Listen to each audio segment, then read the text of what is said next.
আজকে সকাল থেকেই ভিডিওটা করা শুরু করে দিলাম। আপনাদের এলাকায় এই মাছটা হচ্ছে কী নামে পরিচিত অবশ্যই জানাবেন। এটাকে হচ্ছে টাকি মাছ বলে না গড়াই মাছ বলে না হচ্ছে শাটি মাছ বলে, যার এলাকায় যে নামে বলেন অবশ্যই কমেন্টস করে জানাবেন। হ্যালো এভরিওয়ান, আসসালামু আলাইকুম। প্রতিদিনের মতো নিয়মিত রান্নার ব্লগ নিয়ে আজকেও আসলাম আপনাদের সামনে। আপনারা সবাই কেমন আছেন?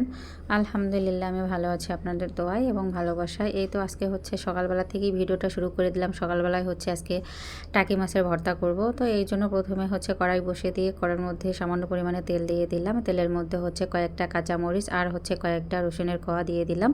এগুলো হচ্ছে ভেজে নেওয়ার পরে এই তো টাকি মাছগুলোকে হচ্ছে আগেই আমি লবণ দিয়ে ভালোভাবে পানি দিয়ে পরিষ্কার করে নিয়েছি।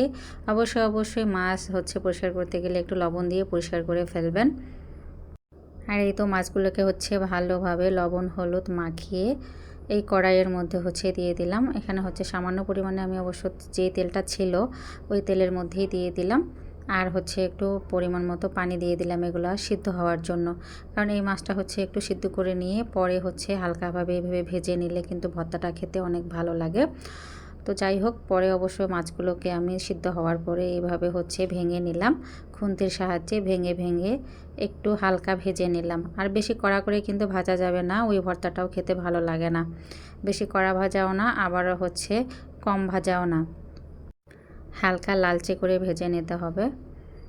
তো যাই হোক, পাশেই হচ্ছে হালি মাছের মরিচগুলো বসিয়ে দিয়ে দিয়েছিলাম, উঠিয়ে পরিমাণ মতো তেল দিয়ে এগুলো হচ্ছে পেঁয়াজ দিয়ে বেটে করে কেটে দিলাম। পেঁয়াজটা হচ্ছে হালকা ভেজে নেওয়ার পরে এখানে হচ্ছে আমার কেটে রাখা এই তো হচ্ছে শিম এবং আলুগুলো দিয়ে দিলাম।